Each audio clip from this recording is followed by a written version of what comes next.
Hello guys, good morning. मैं जनार्दन सिंह आपका पुनः ऑनलाइन वीडियो में स्वागत करता हूं। आशा करता हूं आप सभी स्वस्थ होंगे। कक्षा 9 रसायन विज्ञान में हमने आपको पिछले वीडियो में परमाणु संरचना नामक चैप्टर में हमने आपको कुछ समझाया था। अब हम उसी के आगे बीटा किरणों के गुणों के विषय में बताएंगे, जिसमें आपने पिछले वीडियो में रेडियो एक्टिविता की खोज किसने की थी। रेडियो एक्टिविता से निकलने वाली किरणों में विषय में आपने जाना था अल्फा, बीटा, गामा, जिसमें आपने अल्फा किरणों के रासायनिक गुणों के विषय में समझ लिया था। अल्फा किरणों के गुण क्या थे। अब हम आ जाते हैं बीटा किरणों के गुण। बीटा किरणों के गुण नंबर 1, ये किरणें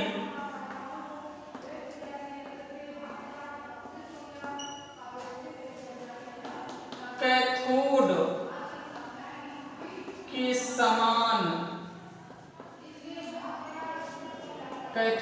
समान इलेक्ट्रॉन से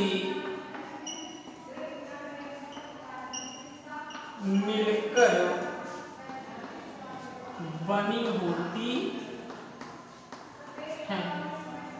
इनका द्रव्यमान नगण्य होता है। ये किरणें कैथोड के समान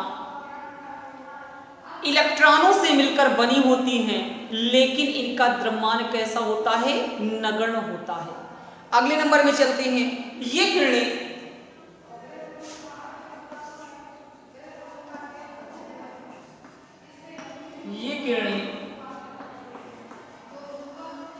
विद्युत चुंबकीय क्षेत्र में विक्षेपित हो जाती हैं।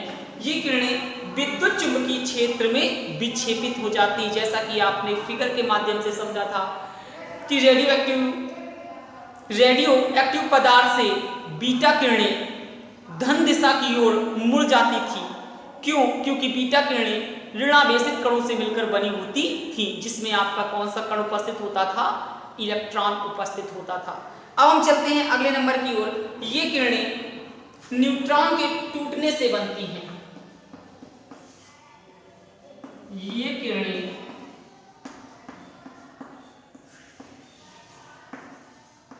न्यूट्रॉन के टूटने से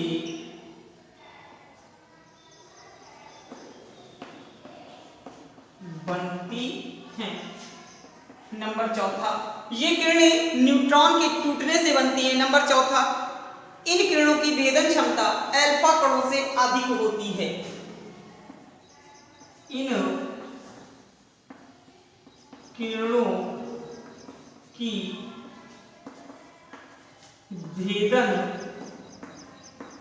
क्षमता अल्फा किरणों से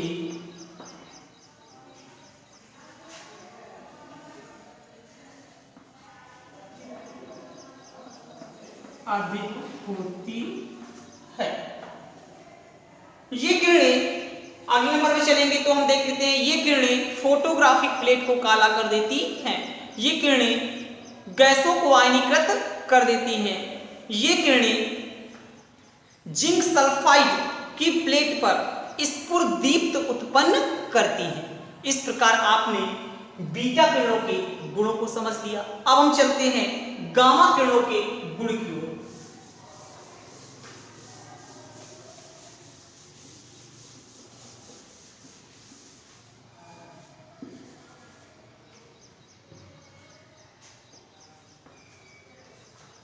गामा किरणों के गुण नंबर 1, ये अत्यंत लघु रूप तरंगदैर्घ्य की विद्युत चुंबकीय तरंगे हैं। नंबर 1, ये अत्यंत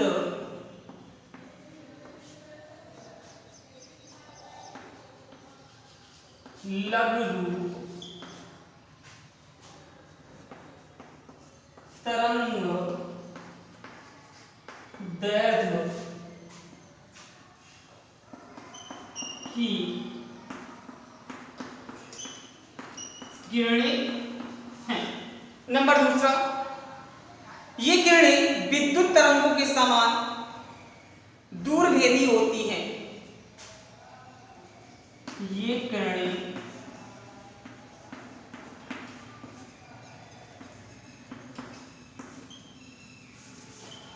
विद्युत के समान दूर भेदी होती हैं। इन किरणों की भेदन क्षमता अल्फा बीटा से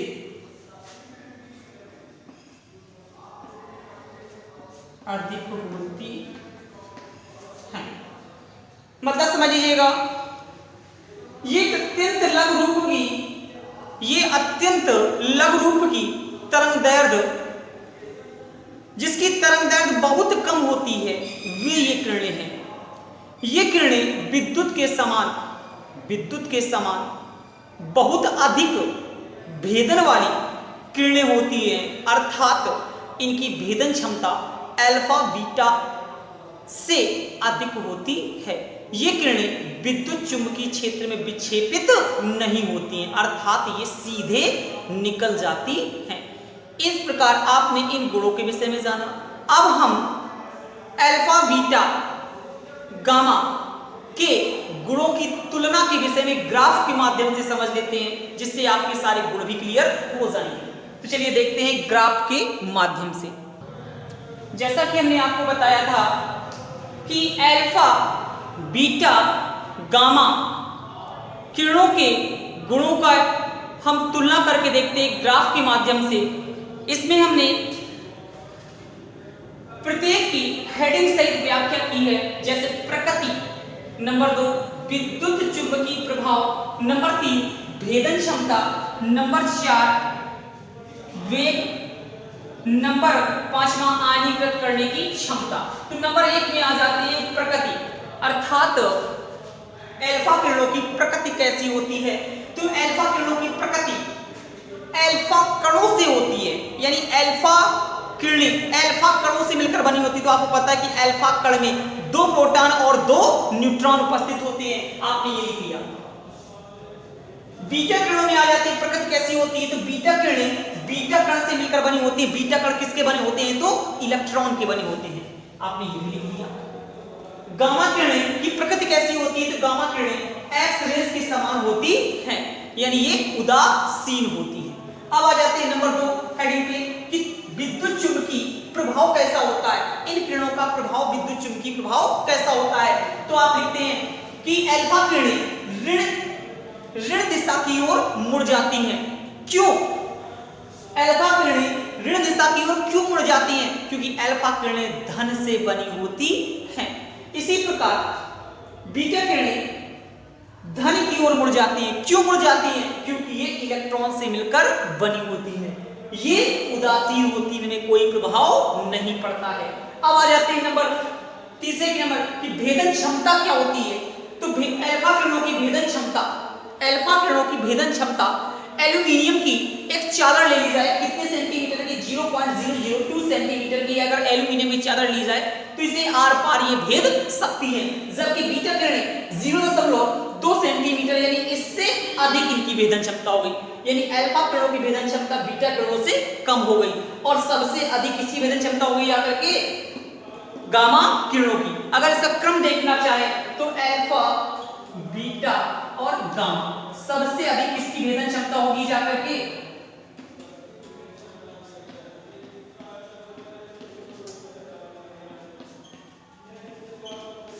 सबसे अधिक किसकी वेधन क्षमता होगी? गामा की। सबसे कम किसकी होगी? अल्फा की। अब हम आ जाते हैं वेग। वेग कैसा होता है इन किरणों का? तो अल्फा किरणों का वेग प्रकाश के वेग का 1/10वां भाग होता है, जबकि बीटा किरणों का वेग प्रकाश के वेग के बराबर होता है और गामा किरणों का भी वेग प्रकाश के वेग के बराबर होता है। अब आ जाते हैं आयनीकृत करने की क्षमता। तो सबसे अधिक गैसों को आयनीकृत करने की क्षमता अल्फा किरणों के पास होती है। इसके बाद बीटा किरणों की अल्फा किरणों से कम होती है और गामा किरणों की सबसे कम होती है। तो इसके विषय में भी जान लेते हैं, इसकी भेदन क्षमता का क्रम भी जान लेते हैं। तो अल्फा, बीटा, गामा, सबसे किसकी अधिक होगी? अल्फा की। सबसे कम किसकी होगी आकर के आपके पास? गामा की भेदन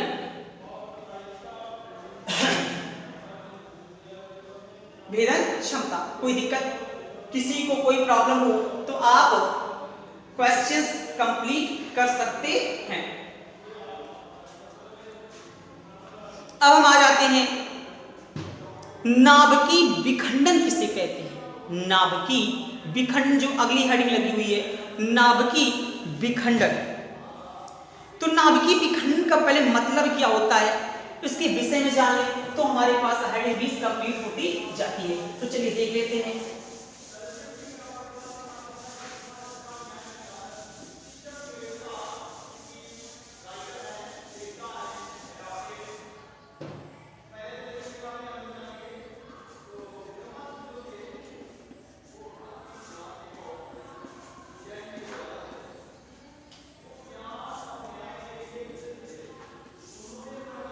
नाभिकी विखंडन। विखंडन मीन्स होता है टूटना।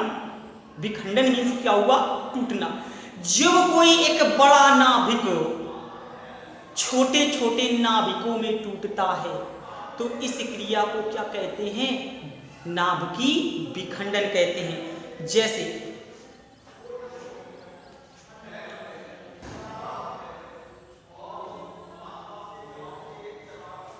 जब कोई बड़ा नाभिक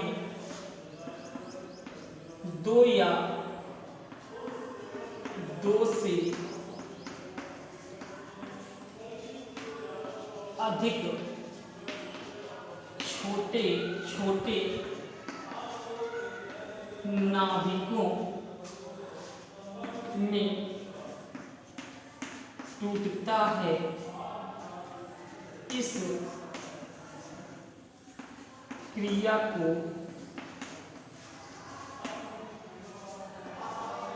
नाभिकी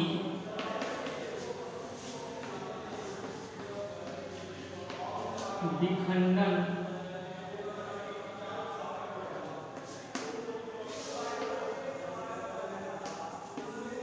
कहते हैं।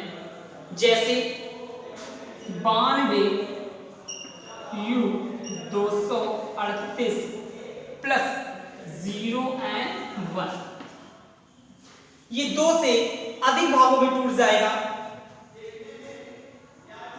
56 barium plus 36 krypton plus 2 positron plus 2 neutron plus ऊर्जा।